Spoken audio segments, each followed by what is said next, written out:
Healthy tasty steam cake বানাতে আমি এখানে নিয়েছি 2 কাপ লিটল মিলেট আটা, হাফ কাপ সুজি, 2টো বানানা ম্যাশ করে নিয়েছি, 1 চামচ চিয়া সিড, 1 চামচ গোলাপ জল, 1 মুঠো কিশমিশ, 1 মুঠো কাজু, 5-6টা খেজুরের বীজ ফেলে দিয়ে ছোট টুকরোতে কেটে নিয়েছি, দিয়েছি 1 চিমটে সল্ট, দিয়েছি পরিমাণ মতো বেকিং সোডা, বেকিং পাউডার।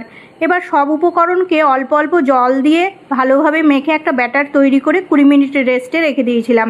ওদিকে বসিয়ে দিয়েছিলাম জল গরম হতে। আর এই দিকে আবার যে বাটিতে স্টিম করব সেই বাটিতে আমি organic cold pressed coconut oil grease করে দিয়েছি।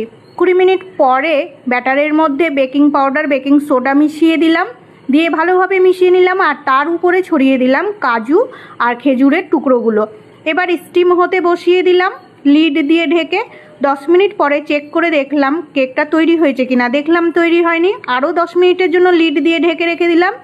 টোটাল 20 মিনিট পরে দেখলাম কেকটা তৈরি হয়ে গেছে। তখন গ্যাস ওভেন বন্ধ করে দিলাম আর ঠান্ডা হতে রেখে দিয়েছিলাম। ঠান্ডা হয়ে গেলে ছোট ছোট টুকরোতে কেটে ফ্যামিলির সাথে এনজয় করলাম হেলদি টেস্টি স্টিম কেক। এইভাবে আপনারাও বানিয়ে নেবেন আর এনজয় করবেন ফ্যামিলির সাথে। আমার এই রেসিপি যদি আপনাদের ভালো লেগে থাকে তাহলে লাইক দেবেন, কমেন্ট করবেন আর শেয়ার করে দেবেন আপনার বন্ধুদের সাথে।